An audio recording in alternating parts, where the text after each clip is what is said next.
अवांजी समातुन ताईं radio voice of Sindh London.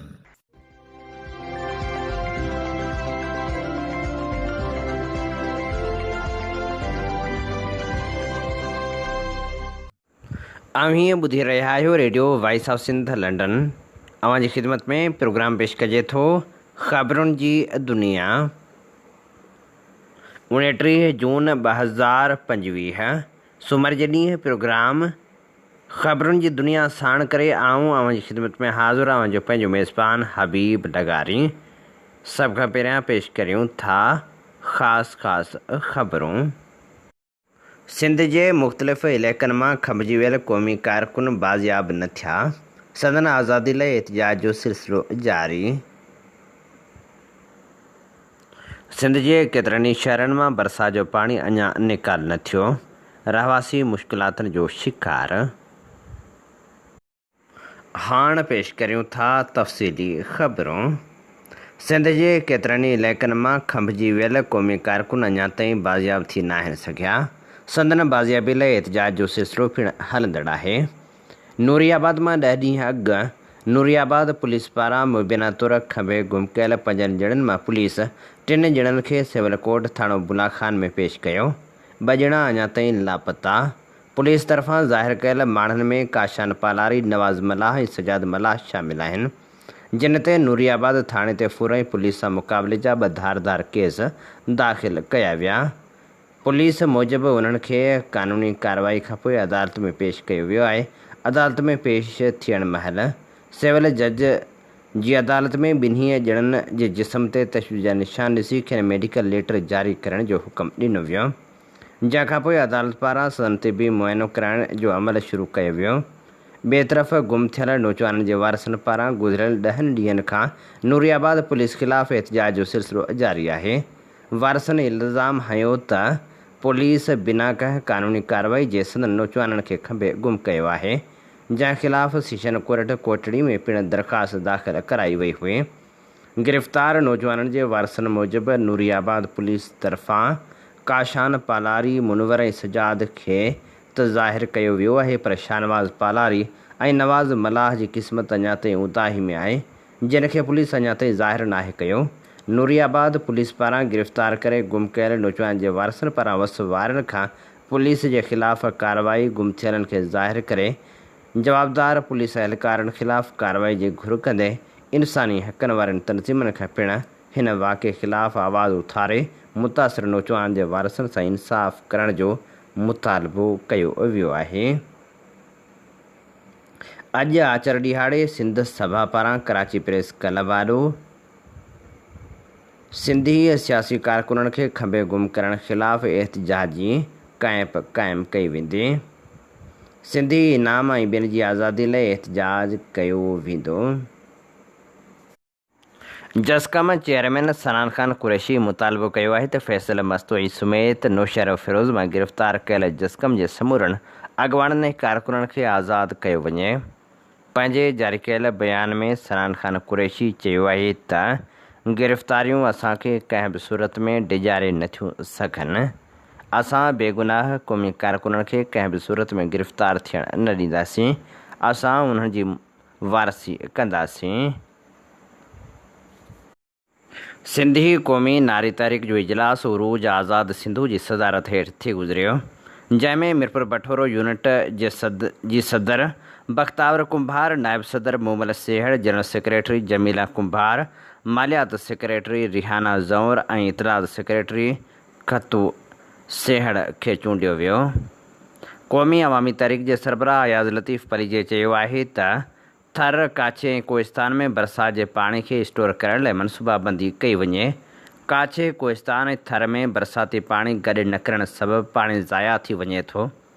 Ayaz Latif पलीजे पंहिंजे जारी कयल बयान में चयो त सिंध में बरसातनि खां पोइ इंतिज़ामी नाअहली ऐं करप्शन जे करे माण्हू तकलीफ़ में अचनि था।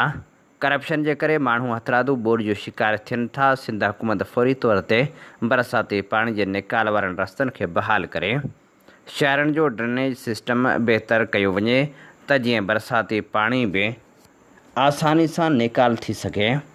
अयाज़ लतीफ़ पलीजे चयो त शदीद बरसातुनि जी अकथी बावजूदि के बि क़दम न खयां विया आहिनि। वाहन ऐं शाखनि जी खाटी नाहे थी, बंद मज़बूत नथा कया वञनि। ॿोॾि दौरान हुकूमती नुमाइंदनि वज़ीरनि जूं ज़मीनूं ऐं फ़सुल बचाइण लाइ हथरादू घारा हणी ग़रीब माण्हुनि जा ॻोठ ऐं निडनि आबादगारनि जा फ़सुल ॿोड़िया वञनि था। अयाज़ लतीफ़ पलीजे चयो त सिंध हुकूमत जूं पॉलिसियूं ज़रई सुधारनि ऐं मुआशी सुधारनि वारियूं न आहिनि। सिंध हुकूमत जे पॉलिसियुनि जे करे हारियुनि आबादगारनि ऐं आम माण्हुनि जी ज़िंदगी सख़्तु मुतासिर थी आहे। सिंध जे पोरित तबिके जी ज़िंदगी में बहितरी या सुधारो अचण बदिरां बदहाली आई आहे। असल मसइलो करप्शन ऐं ख़राब हुक्मरानी जो आहे। शफ़ाफ़ियत न हुजण करे को बि मनसूबो आवाम खे फ़ाइदो ॾियण खां अॻु में ख़तमु थी वञे थो। ब्यूरोक्रेसी जूं मुक़ररियूं रिश्वत सां थियनि थियूं, नौकरियूं विकिरो थियनि थियूं, डिग्रियूं विकिरो थियनि थियूं। इन सूरतहाल में आवाम खे इंसाफ़ मिलणु कीअं मुमकिन आहे। अयाज़ लतीफ़ पलीजे चयो त महांगाई आवाम जो जीअण जंजाल करे छॾियो आहे। ग़ुरबत इंतिहा खे पहुची वई आहे।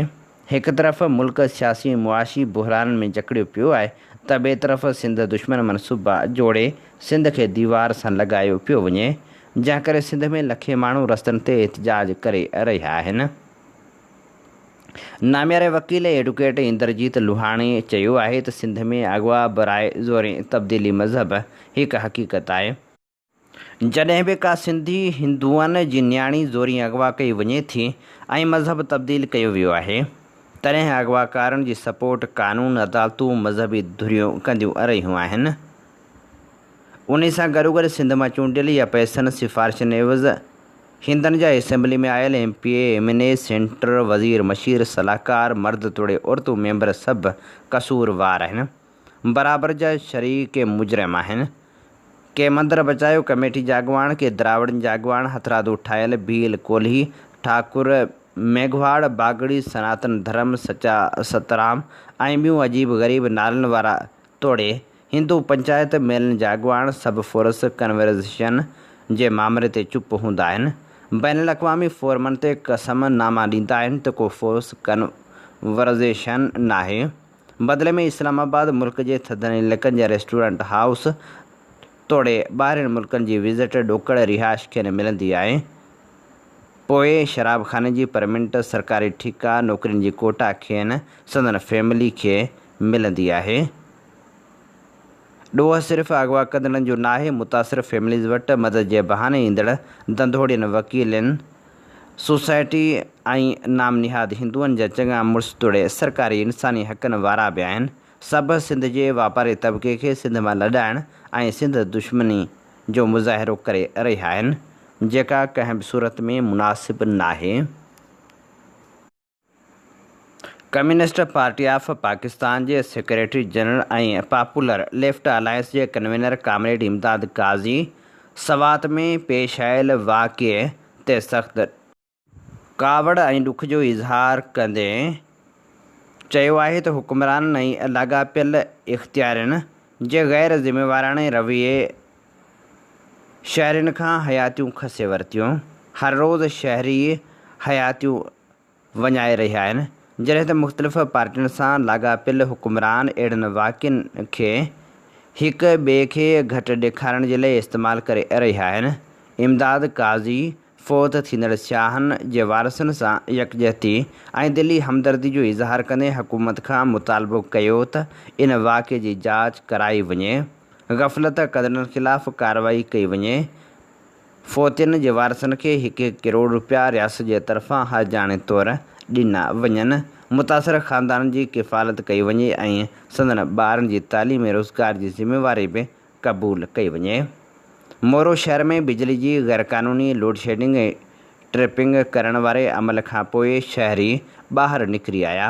मोरो शहर जी गिरडी स्टेशन ते पहुची वापडा अमलदारनि खां पुछाणो कयो ऐं बिजली जी ग़ैरक़ानूनी लोड शेडिंग ऐं बंदिश बाबति सवाल कया, जंहिं ते वापडा अमलदारनि जो चवणु हो त कमु करे रहिया आहियूं, जल्द बिजली बहाल कई वेंदी। उन मौक़े ते चेयरमैन म्यूनिसिपल कमेटी मोरो नज़ीर अहमद मेमण, डॉक्टर मज़हर अली कलहोड़ो, असलम सोलंगी, एडवोकेट सुभान ज़रदारी, खादम बालादी, महमूद ऐवान, जावेद मुस्तफ़ा कांदड़ो, बिलावल ॾाहिरी, फारूक कोराई, शाहिद मेमण, एडवोकेट सिकंदर अबड़ो ऐं ॿिया पिणु मौजूदु हुआ। नौशहर फ़िरोज़ ज़िले जे मुख़्तलिफ़ इलाइक़नि मां पुलिस खाते में भर्ती लाइ समूरा मरहला कामयाबी सां मुकमल कंदड़ उम्मीदवार ऑफर ऑर्डर न मिलण ख़िलाफ़ सरापा एहतजाज बढ़ियल आहिनि। आतिकुर रहमान विस्तड़ो, असद रिंद, ज़ुहेब लाशारी, साहिल विस्तड़ो ऐं ॿियनि उम्मीदवारनि नेशनल प्रेस क्लब अॻियां एहतजाजी मुज़ाहिरो कयो। उन मौक़े ते मुज़ाहिरीन जो चवणु हो त असां सख़्त महिनत सां समूरा टेस्ट पास कया आहिनि, पर अञा ताईं असांखे ऑफर ऑर्डर न आहिनि ॾिना विया। उम्मीदवारनि सिंध जे घरू वज़ीर खां अपील कई त असांजे केस ते तुरत नज़रसानी कई वञे ऐं असां सां इंसाफ़ कयो वञे। गढ़ी खैरो में पाणी जी खोड़ ख़िलाफ़ एहतजाजी मुज़ाहिरो कयो वियो। गढ़ी खैरो में आबिद अली जमाली, शहज़ाद भट्टी ऐं ॿियनि जी अॻुवाणी में बेगारी, शेरवा शाख, ईदन वाह, लुंड माइनर, ताजा शाख ऐं ॿियनि शाखनि में पाणी जी खोड़ ख़िलाफ़ बेगारी पुल ते एहतजाजी मुज़ाहिरो करे धरणो हंयो वियो। उन मौक़े ते अॻुवाणनि ॻाल्हाईंदे चयो त पाणी न हुजण जे करे फसल सुकी रहिया आहिनि। फौरी तौर ते पाणी ॾेई परेशानियुनि खां बचायो वञे।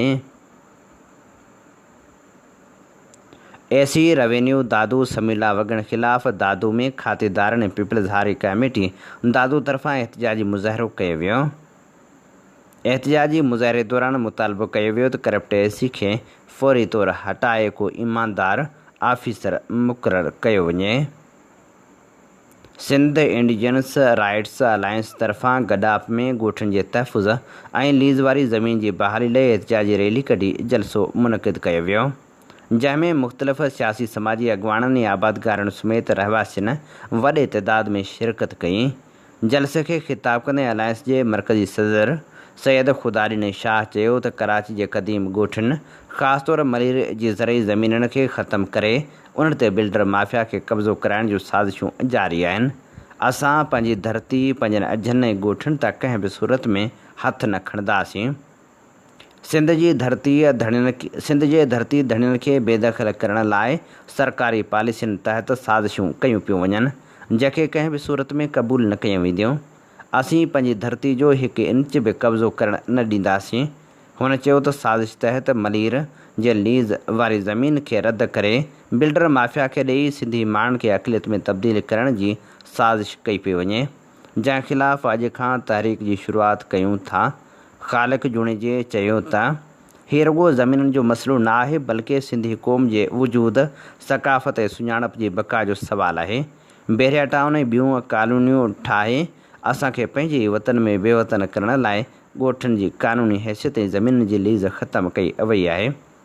शहीद भुट्टो अॼु चेयरमैन ज़ुल्फ़कार अली भुट्टो जूनियर ख़िताब कंदे चयो त कारपोरेट फार्मिंग ऐं सिंधु दरिया ते धाड़ो कंहिं बि सूरत में क़बूल न कयो वेंदो। हुन वधीक चयो त कराची जे ॻोठनि खे मालिकाना हक़ ॾिना वञनि। सिंध जे क़दीम आबादियुनि खे तहफ़ुज़ न ॾिनो वियो त तारीख़ कॾहिं बि माफ़ न कंदी। यूसी गजूअ जे हालकी मैनर में पाणी जी खोट बरक़रार आहे। पाणी जी खोट जे करे वाह मां निकिरंदड़ निढनि वॾनि वाटरनि ऐं शाखनि में चइनि महीननि खां पाणी जी शदीद खोट सबबि सारियाल जो बीजारो सुकी वञण जे करे आबादगारनि खे लखें रुपयनि जो नुक़सानु थी चुको आहे।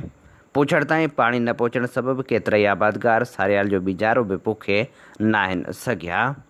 हालकी वाह जे आबादगारनि ग़ुलाम रसूल जोखियो, मोहम्मद मूसा, अनवर अब्दुल्ला ऐं ॿियनि जो चवणु आहे त जाम बिरांच में पाणी मौजूदु हुजण जे बावजूदु हालकी वाह में पाणी बंदि करे आबादगारनि जो मुआशी क़त्लेआम कयो पियो वञे।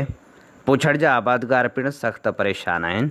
आबादगारनि जे चवण मूजिबि हालकी वाह लो लेवल ते पाणी छॾियो पियो वञे। वाहन ऐं शाखनि जी लेवल मथां हुअण करे ज़मीननि ताईं पाणी न पहुचण जे करे ज़मीनूं सुकी ठूठ थी वियूं आहिनि।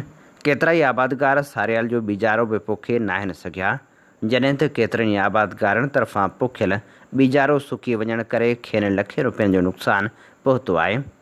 आबादगारनि तरफ़ां लाॻापियल ऑफिसरनि ॾाढो दाहिण जे बावजूदु पाणी न छॾण करे हू सख़्तु परेशान आहिनि। आबादगारनि आपाशी वारे वज़ीर ऐं ॿियनि लाॻापियल आला इख़्तियारनि खां घुर कई त हालकी वाह में पाणी जी खोट जो नोटिस वठी आबादगारनि खे नुक़सान खां बचायो वञे। ठटे में पिणु वाहन ऐं शाखनि जी खाटी न थियण सबबि पाणी न पहुची सघियो आहे। जॾहिं त आबादगारनि एहतिजाजी मुज़ाहिरो पिणु कयो। शाखनि जी वक़्त सिर खाटी न थियण ऐं पुछण ताईं पाणी न पहुचण जे ख़िलाफ़ आबादगारनि रसूल बख्श मेमण, वहीद बिरोही, मौला बख्श मगसी, लाल मोहम्मद भुट्टो ऐं ॿिनि जी अॻुवाणी में एहतिजाजी मुज़ाहिरो कयो। अॻुवाणनि मुतालबो कयो त फ़ौरी तौर ते असांखे पाणी फ़राहम कयो वञे। ठटे भरिसां शुगर मिल्स वटि क़दीमी ॻोठ मोहम्मद जुमन शेख जे केतिरनि ई रहवासियुनि पारां संदन ॻोठ मां बरसाति जो पाणी निकाल न थियण, तोड़े खेनि ॿियूं बुनियादी सहूलियतूं न मिलण ख़िलाफ़ एहतिजाजी मुज़ाहिरो कयो वियो, जंहिंजी अॻुवाणी सदाम हुसैन शेख ऐं ॿिया करे रहिया हुआ। प्रेस क्लब ठटे अॻियां थियल एहतिजाजी मुज़ाहिरे खे ख़िताब कंदे अॻुवाणनि चयो त ताज़ो 2 ॾींहंनि खां पियल तेज़ तूफ़ानी बरसातनि जो पाणी ॻोठ में जमा थी वियो आहे, जंहिंखे निकाल करण लाइ के बि क़दम नाहिनि खयां विया। हुननि मुतालबो कयो त फ़ौरी तौर ते इलाज जूं बहितर सहूलियतूं ॾिनियूं वञनि। दादू जे सहाफ़ीअ जे मथां क़ातिलाने हमले ख़िलाफ़ नसीराबाद में एहतिजाजी मुज़ाहिरो कयो वियो। दादू जे सीनियर सहाफ़ी नियाज़ चांडियो ऐं ख़ैरपुर जे रिपोर्टर इरफान फिलपोटो मथां थियल हमलनि जे ख़िलाफ़ तालिक़े प्रेस क्लब नसीराबाद पारां जबार आज़ाद मंगी, बाबू अल्ताफ़ कांधड़ो, राजा लाशारी, बशीर बिरोही, रोशन भट्टी ऐं ॿिनि जी अॻुवाणी में एहतिजाजी मुज़ाहिरो कयो वियो। उन मौक़े ते अॻुवाणनि चयो त सॼे मुल्क में ख़ासि तौरु सिंध अंदरि सहाफ़ी ग़ैर महफ़ूज़ बणियल आहिनि। शहीद नसरुल्ला गॾाणी, शहीद जान मोहम्मद महर, शहीद अज़ीज़ मेमण जा असुल क़ातिल गिरफ़्तार नथा कया वञनि। हमलनि जा जवाबदार गिरफ़्तार कया वञनि त अहिड़नि वाक़िअनि खे रोके सघिजे थो। नौशहर फ़िरोज़ जी दहशतगर्दी टोड़ अदालत में NPP चेयरमैन ग़ुलाम मुर्तज़ा जतोई ऐं संदसि भाउ मसरूर ख़ान जतोई 3 केसनि में ॿुधणी लाइ अदालत में पेश थिया। मोरो में घरू वज़ीर जे घर खे बाहि ॾियण जे 2 केसनि में पकी ज़मानत लाइ ॿुधणी थी। उनखां सवाइ आम इलेक्शन दौरान पोलिंग ॾिहाड़े ते बिलावल ज़रदारी क़त्ल केस जी पिणु ॿुधणी थी। घरू वज़ीर जे घर खे बाहि ॾियण वारे केस जो फ़रियादी दोस्त अली सोलंगी सूदो संदसि वकीलनि जो पैनल अदालत में पेश थियो। जतोई भाइर ऐं संदन वकीलनि जो पैनल पिणु अदालत में पेश थियो। नौशहरो फ़िरोज़ जे मुख़्तलिफ़ थाणनि जी पुलिस अदालत ॿाहिरां वॾे अंग में आयल हुई, जंहिं रोड रस्ता बंदि करे आम माण्हुनि खे सिविल इस्पताल ॾांहुं बि वञण जी इजाज़त न ॾिनी। पुलिस ऐं आम माण्हुनि में मुंहमारी पिणु थींदी रही ऐं पुलिस आम माण्हुनि मथां तशदुद कंदी रही। पुलिस पारां अदालत जे गेट भरिसां बख़्तरबंद गाॾी घुराए बीहारी वई, जॾहिं त अदालत वारो अच वञ जो रस्तो सील करे मुतबादिल रस्ते तां गाॾियूं हलारायूं वियूं। ॿिए तरफ़ अदालत ग़ुलाम मुर्तज़ा जतोई ऐं मसरूर जतोई जी 3 केसनि में ॿुधणी मुलतवी कंदे ATC अदालत बिलावल ज़रदारी क़त्ल केस में 12 जुलाई ताईं ॿुधणी मुलतवी करे छॾी। घरू वज़ीर जे घर खे बाहि ॾियण वारनि 2 केसनि में ॿुधणी 8 जुलाई ताईं मुलतवी कई वई। अदालत ॿाहिरां NPP जे सरबराह ग़ुलाम मुर्तज़ा जतोई सहाफ़ियुनि सां ॻाल्हाईंदे चयो त नौशहर फ़िरोज़ जी पुलिस असां पारां 161 जा ॾिनल बयान फेराए छॾिया आहिनि, जंहिं मां पुलिस जी नियत जी ख़बर पइजी वई आहे। असां पहिरें ॾींहं खां वठी क़ानून जो एतिराम कंदे मुख़ालिफ़नि पारां दाख़िल कयल कूड़नि केसनि खे मुंहुं ॾेई रहिया आहियूं, पर फ़रियादी धुर बिला जवाज़ अदालत में ग़लति बयानी करे वक़्तु ज़ियान करे रही आहे।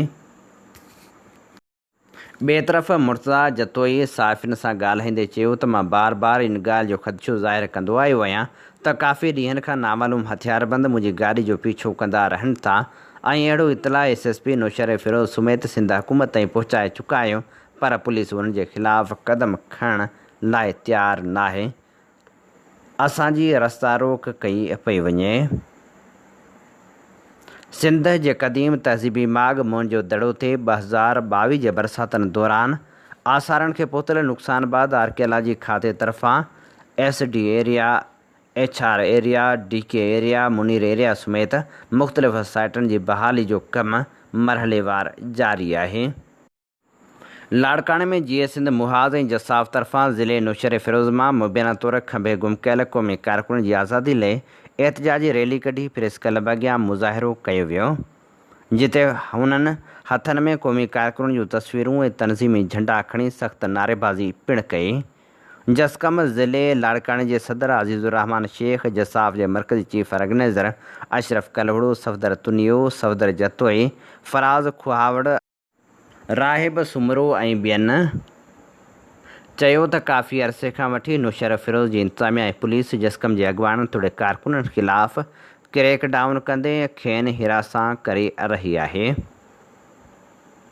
जंहिंजो ताज़ो मिसाल कुझु ॾींहं अॻु नुशरत फ़िरोज़ पुलिस राति जी उंदाही में चादर चौदीवारी जो तक़दुस पैमाल करे जसकम ज़िले नुशरत फ़िरोज़ जे सदर फैसल मस्तोई, तालके सदर अज़ीज़ भंगवार, बशीर शर, रोस्तम शर, सनाउल लाशारी, सुहेल पल, मिराण खोसो समेत ॿियनि केतिरनि ई कारकुननि खे बेगुनाह खंभे गुम कयो आहे, जिन जो हिन वक़्त ताईं को बि ॾस पतो पइजी नाहे सघियो, जेका वॾी ज़्यादती आहे।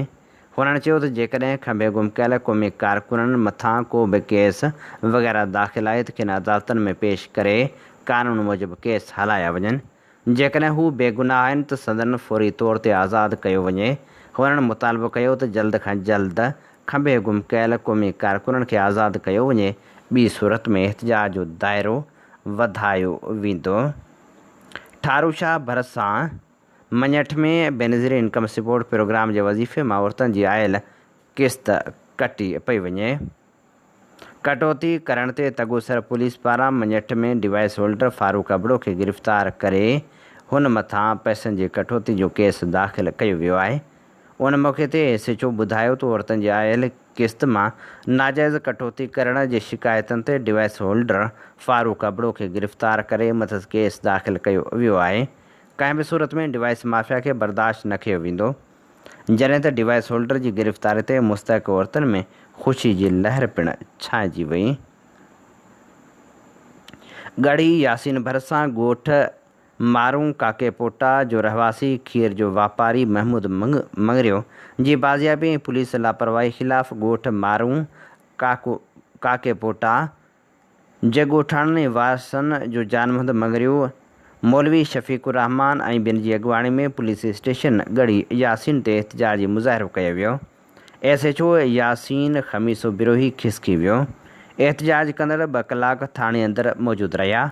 SHO पारां मिलण खां जवाबु ॾिनो वियो। एहतिजाज कंदड़नि बाद में रैली जी सूरत में प्रेस क्लब गढ़ी यासीन पहुची एहतिजाज रिकॉर्ड करायो, जिते हुननि दाहींदे चयो त अफ़सोस सां चवणो थो पवे त गढ़ी यासीन तालको ग़ैर महफ़ूज़ बणिजी चुको आहे। आवाम जी जान माल महफ़ूज़ नाहे, रोड रस्ता ग़ैर महफ़ूज़ बणियल आहिनि। 3 ॾींहं अॻु असांजो नौजवान महमूद मंगरियो, जेको पोहरियत नौजवान आहे, अगवा थी वियो, पर पुलिस को किरदारु अदा न कयो। SHO गढ़ी यासीन मिलण लाइ तयारु नाहे। थाणे ते एहतिजाज करण बाद असीं प्रेस क्लब पहुता आहियूं। असां DIG लाड़काणो नासिर आफ्ताब ऐं ॿिनि खां मुतालबो था करियूं त असांजो नौजवान 24 कलाकनि अंदरि बाज़ियाब कराए ॾिनो वञे। ॿी सूरत में SSP ऑफिस अॻियां एहतिजाजी धरणो हंयो वेंदो।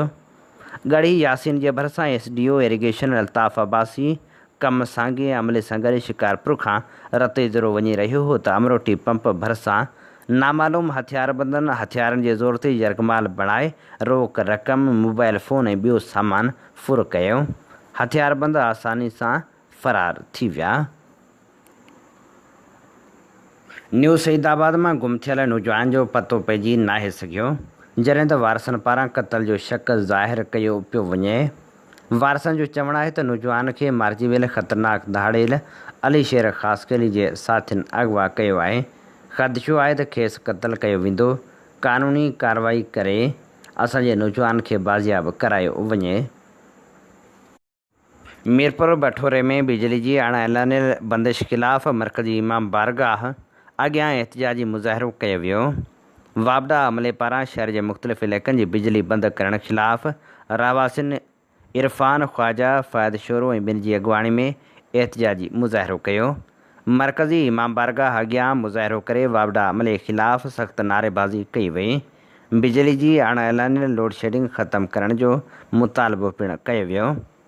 उन मौक़े ते मुज़ाहिरीन जो चवणु हो त गुज़िरियल 22 ॾींहनि खां वार्ड नंबर 1 ऐं वार्ड नंबर 4 जी बिजली वाबडा अमले ट्रांसफार्मर जो फॉल्ट ॼाणाए बंदि करे छॾी आहे। बिजली ते हलंदड़ पाणी जो निज़ाम बंदि आहे। घरनि ऐं मस्जिदनि में पाणी नथो पहुचे। शहर जा इलाइक़ा ऊंदहि में ॿुॾल आहिनि। तदारक कयो वञे। कराची में क़तल बाद बाहि ॾेई साड़ियल पुलिस एहलकार जो लाश नौंदेरो आंदो वियो। तदफ़ीन वारसनि जो एहतिजाज। बेदर्दी सां क़तल करण बाद बाहि ॾेई साड़ियल पुलिस एहलकार हाजन जरवार जी जनाज़े निमाज़ ॻोठ ख़ुदाॾीनो में अदा कई वई। जनाज़े निमाज़ में ॻोठाणनि समेत जरवार बिरादरी जे माण्हुनि वॾे अंग में शिरकत कई। कंहिं बि पुलिस ऑफिसर ऐं एहलकार शिरकत न कई।